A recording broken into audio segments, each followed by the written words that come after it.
তোমরা যারা ঘুমাও ফজরের নামাজ না পড়ে, ডাকাইতরা কেমনে ঘুমাও? কেমনে ঘুমাও মিয়া? আপনাদের যাদের ঘরে ছেলেরা মাসের পর মাস ফজরের নামাজ না পড়ে ঘুমায়, এই নাফরমানকে কেন পালেন?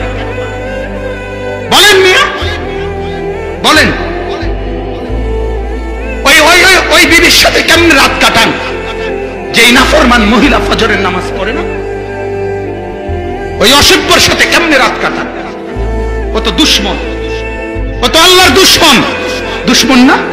ও রাসূলের দুশ্মন না?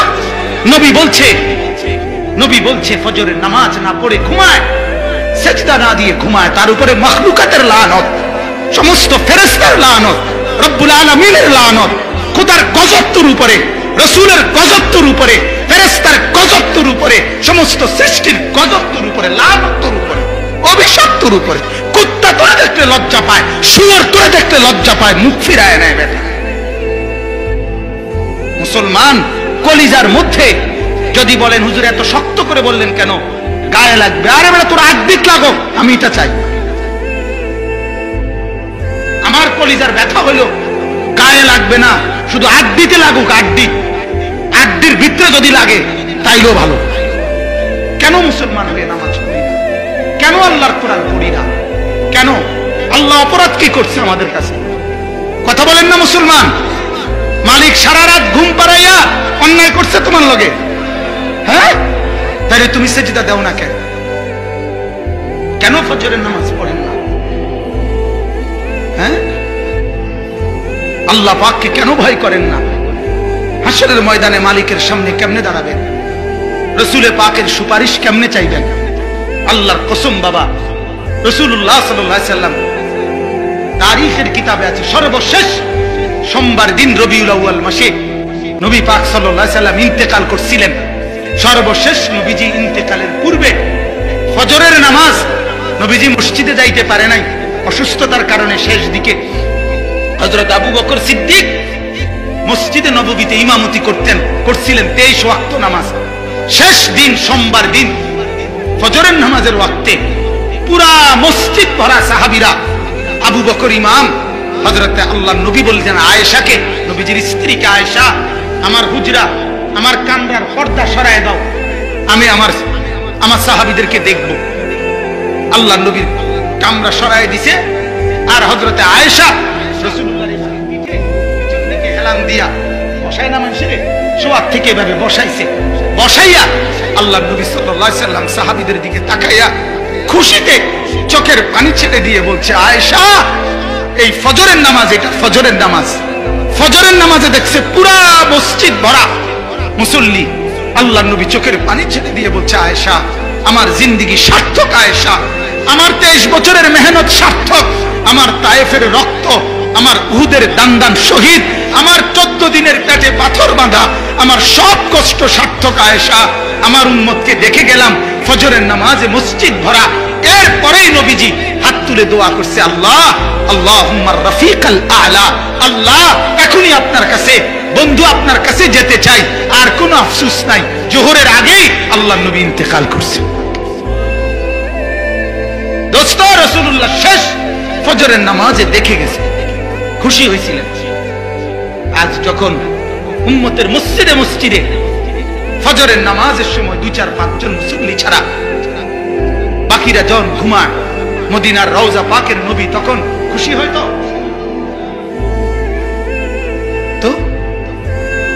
তো বলেন ইনশাআল্লাহ।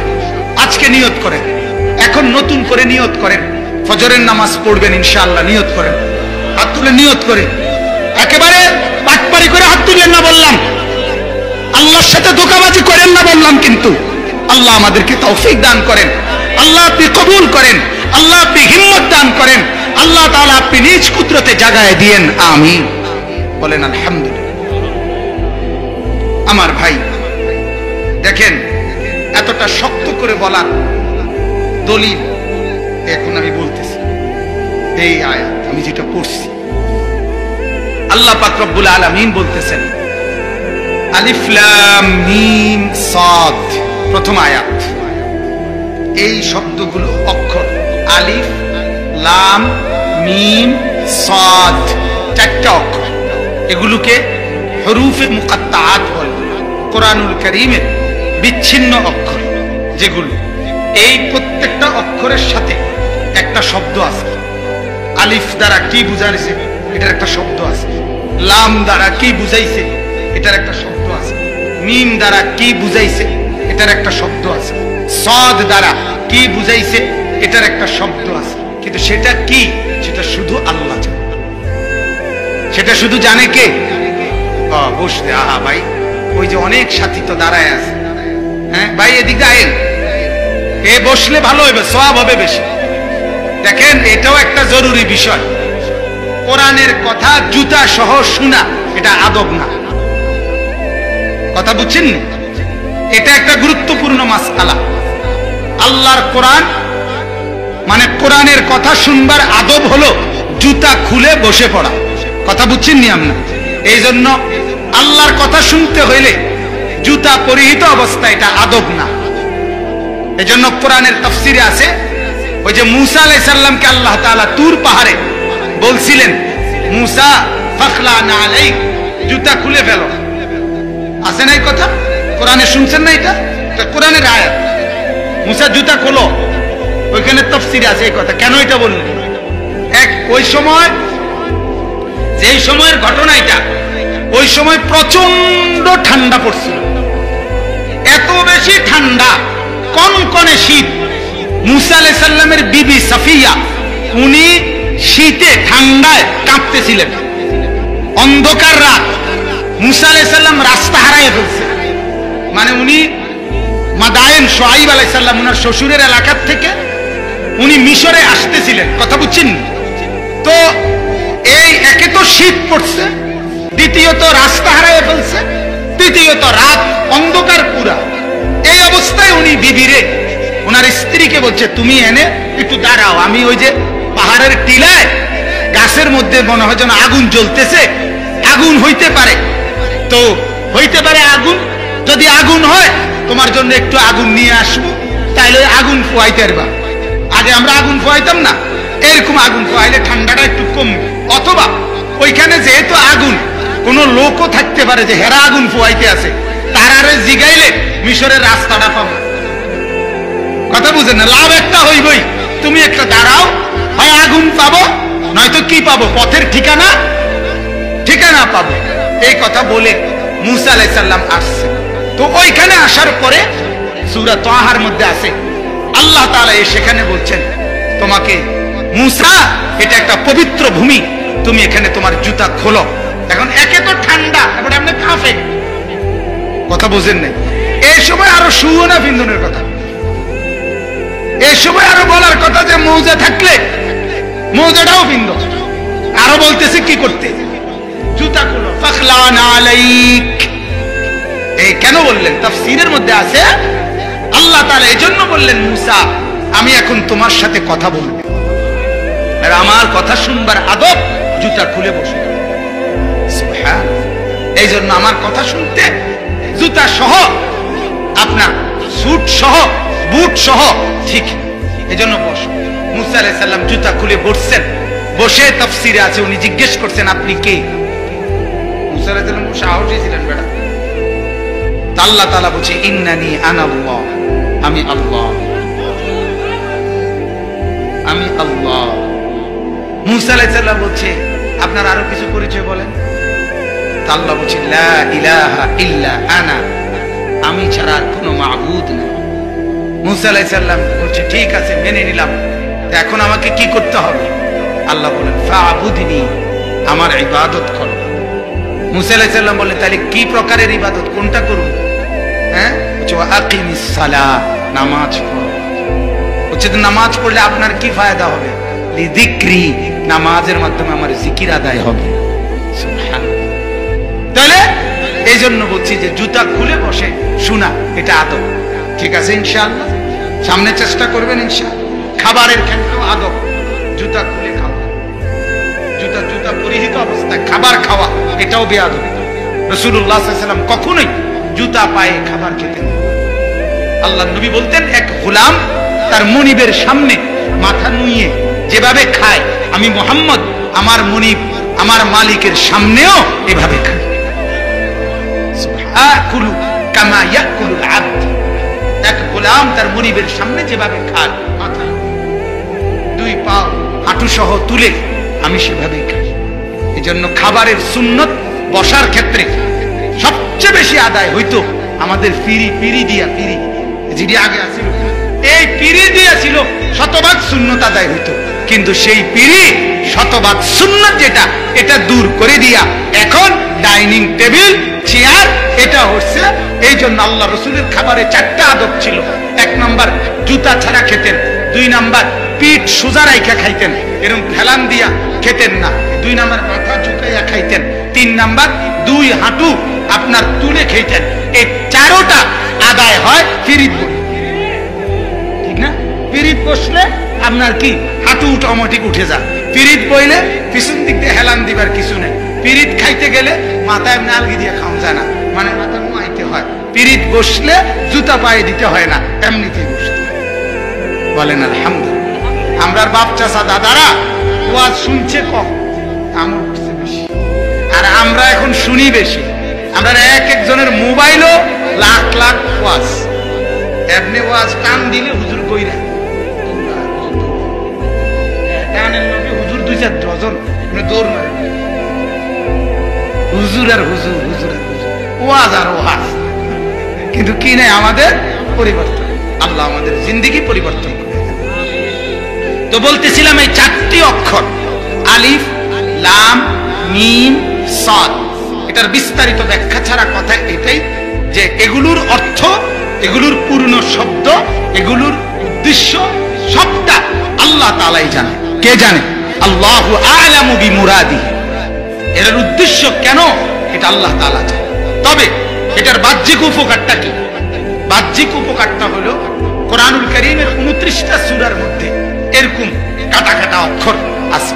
যেমন সূরা বাকারার মধ্যে আছে আলিফ লাম মিম, সূরা ইয়াসিনের মধ্যে আছে ইয়াসিন, হ্যাঁ, এরপরে তাহা, এরপরে হামিম, হ্যাঁ, এগুলো এই বিভিন্ন সূরার শুরুতে আছে। এগুলোর লক্ষ্য উদ্দেশ্য বাহ্যিক উপকার হলো মক্কার কুরাইশরা বলতো যে এটা মুহাম্মদের বানানো। এটা কার বানানো? আর কারো বানানো যদি মানুষের বানানো কিতাব হয়, বই হয়, তাহলে আরেকজনে এটার ব্যাখ্যা করতে পারে। যেমন আগে লিখে গেছে কবিতা, এখনকার ওয়ালারা এগুলো বসে বসে কি করে? ব্যাখ্যা করে না। কথা বলেন না কেন? তাইলে এটা যদি মুহাম্মদের বানানোই হয়, আল্লাহ তাআলা এই 29টা সূরাতে মাঝে মাঝে কিছু পর পর এরকম কাটা কাটা অক্ষর এগুলো নাজিল করে বলছে যে কও বাতিজের ফুট কও, বুঝেন নাই? এইবার কও এগুলোর অর্থ কি? ফাবুহিতাল্লাযী কাফার, বেঈমান তখন বেটকি দিয়ে গেছে, বলতে পারে না। যেমন ওই যে ইব্রাহিম আলাইহিস সালাম নমরুদকে বলছে, নমরুদ জিজ্ঞাসা খোদা কি করতে পারে?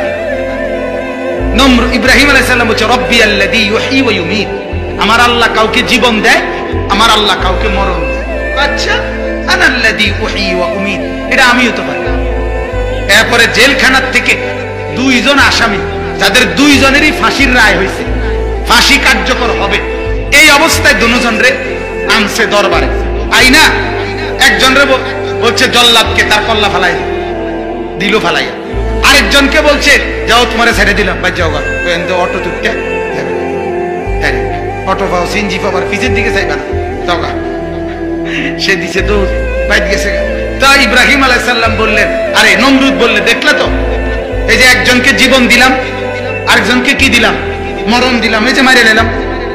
ইব্রাহিম আলাইহিস সালাম মনে মনে কাঁদছে, তার এই কথা যে এই বেকুবেরে এমনি বোঝানো যেত না, হ্যাঁ, যে এইটা জীবন মরণ না, এটা এমনি বোঝানো যাবে না।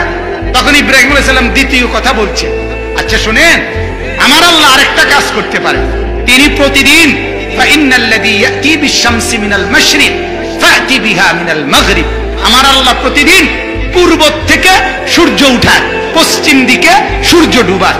আমনে কষ্ট করে আগামীকাল পশ্চিম দিক থেকে উঠাইয়া পূব দিক দিয়ে ডুবাই, আপনি এটা করে দেন। ফাবুহিতাল্লাযী কাফার, আল্লাহ কোরআনে বলে এতে বেঈমান এবার নির্বাক হয়ে গেল। আর কি বলবে এখন? কোন সুযোগ আছে? তো আল্লাহ পাক রব্বুল আলামিন বহুভাবে কোরআন যে আল্লাহর এটা প্রমাণ করছে, আরো বহুভাবে বলছে। কখনো যে ফাতু বিসূরাতিন মিন মিসলি, এই কোরআনের মতো একটা সূরা বানাও, এই কোরআনের মতো একটা আয়াত বানাও, এই কোরআনের মতো 10টা আয়াত বানাও, এই কোরআনের মতো একটা সূরা বানাও, দেখো চেষ্টা করে সবাই মিলে। এরকম বহু রকমের বলছে। এটাও একটা মাধ্যম যে আল্লাহ তাআলা বলে দিলেন এই কোরআনুল কারীমের মধ্যে 29টি সূরার শুরুতে আমি আল্লাহ এরকম কাটা কাটা অক্ষর আমি নাজিল করেছি। যদি মনে করো এটা আমার মুহাম্মদের বানানো, তাইলে বানানোটা হইলে তোমরাও তো বুঝতে পারো। একজনের কথার ব্যাখ্যা আরেকজনে তো করতে পারো মানুষ হিসাবে, তাইলে তোমরাও এটার ব্যাখ্যা বলো, তাফসীর বলো, এটার অর্থ বলো। কিন্তু একটা বেঈমান গত 1450 বছরের ভিতরেও বলতে পারে নাই, আগামী 1400 কোটি বছর ভিতরেও বলতে পারবে না। এটা কোরআন। লা ইয়াতিহিল বাতিলু মিন বাইনি ইয়াদাইহি ওয়ালা মিন খালফিহি। আল্লাহ বলছে এটা সেই কিতাব যেই কিতাবের মধ্যে পেছন থেকেও কোনো ভুল কথা ঢোকে নাই, সামনের থেকেও কোনো ভুল কথা ঢোকে নাই। এটা আপনার ভুল থেকে প্রুফ করা, ওয়াটার প্রুফ, যেমন পানির থেকে প্রুফ করা, পানি লাগলে ভিজে না, এরকম এটা ভুল থেকে প্রুফ করা, অর্থাৎ ভুল থেকে মুক্ত করা। এটা পৃথিবীর সব কিতাবের শুরুতে কিতাবের লেখক, বইয়ের লেখক বলে নেয় ভূমিকাতে যে ভুল থাকা স্বাভাবিক, জানাইলে আমরা পরবর্তী ছাপায় ঠিক করে নেব, ঠিক কিনা? শুরুতেই বলে নিছে ভুল থাকা অস্বাভাবিক, ভুল থাকা অস্বাভাবিক, স্বাভাবিক না। ভুল থাকা অস্বাভাবিক, ভুল থাকা অসম্ভব। পরে জানাইলেও ঠিক হইতো না, পরে জানানোর সুযোগও মিলতো না। এটা জানানোরও দরকার নাই, এটা নিখুঁত করেই আমি আল্লাহ বানিয়েছি। যালিকাল কিতাব লা রাইবা ফি। বলেন আলহামদুলিল্লাহ। আল্লাহ বলেন কিতাবুন উনজিলা ইলাইকা। এই তরজমাগুলো শুনেন, বেশি ব্যাখ্যা লাগবে না, এমনিই বুঝবেন। আল্লাহ বলেন কিতাবুন উনজিলা ইলাইকা, নবীজিকে বলছেন এটা, হে নবী এটা এমন একটা কিতাব, উনজিলা ইলাইকা, যা আপনার উপরে নাজিল করা হয়েছে। এই কোরআন কার উপরে নাজিল করা হয়েছে? কথা বলেন না, কার উপরে? নবী সাল্লাল্লাহু আলাইহি সাল্লামের এই কোরআন নাজিল করেছেন কে? আল্লাহ। কার মাধ্যমে? জিবরাইলের মাধ্যমে। কার নিকটে? রাসূলুল্লাহ সাল্লাল্লাহু আলাইহি সাল্লাম। আল্লাহ, জিবরাইল, মুহাম্মাদুর রাসূলুল্লাহ, এই তিনজনের সমন্বিত এই কোরআন। আচ্ছা বলেন, এই তিনজন আল্লাহ, জিবরাইল, মুহাম্মাদুর রাসূলুল্লাহ সাল্লাল্লাহু আলাইহি সাল্লাম, এই তিনজনের সমন্বিত যে কিতাব, পৃথিবীর আর কোন কিতাবটা এটার দ্বারে কাছে আসবে? কথা বলেন। আর কোন কিতাবের সাথে এই তিনটা সম্পর্ক একত্রে যুক্ত করা যাবে? বাংলা বই লগে, অঙ্ক বইয়ের সাথে। তাইলে এই কোরআনের একটি অক্ষরের সাথে কয়েক কোটি আপনাদের এই দুনিয়ার পড়ালেখা একটা অক্ষরের সাথে কোনো তুলনা হয়? কথা বলেন, তুলনা। এই জন্য আল্লাহ তাআলা বলছেন যে আমি জগতে বিভিন্ন কাজে, কথাটা মনোযোগ দিয়ে বুঝেন, জগতে বিভিন্ন কাজে বিভিন্ন জনকে আমি লাগাই, আমি বন্টন করি। নাহনু কাসামনা বাইনাহুম মাঈশাতাহুম ফিল হায়াতিদ দুনিয়া। আল্লাহ বলে এই জগৎ সংসারে প্রত্যেকের উপার্জন, আয় রোজগার কে কোন লাইনে করবে এটা আমি বন্টন করি। কে কে বন্টন করে? আল্লাহ বন্টন করে।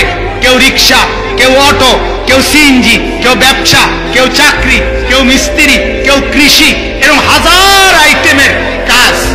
আল্লাহ বলেন কোটি কোটি আইটেমের কাজ আমি আল্লাহ বন্টন করে দেই, বন্টন করি আমি। কিন্তু আল্লাহ তাআলা বলে কিছু মানুষকে আমি আলাদাভাবে রেখে দেই শুধুমাত্র আমার কাজে ব্যবহারের জন্য। আর সেটাই হলো ওই কোরআন সুন্নাহর ইলম আমি যাদের কলিজার মধ্যে দিয়েছি, সেই তালেবে ইলম, সেই উলামায়ে কেরাম।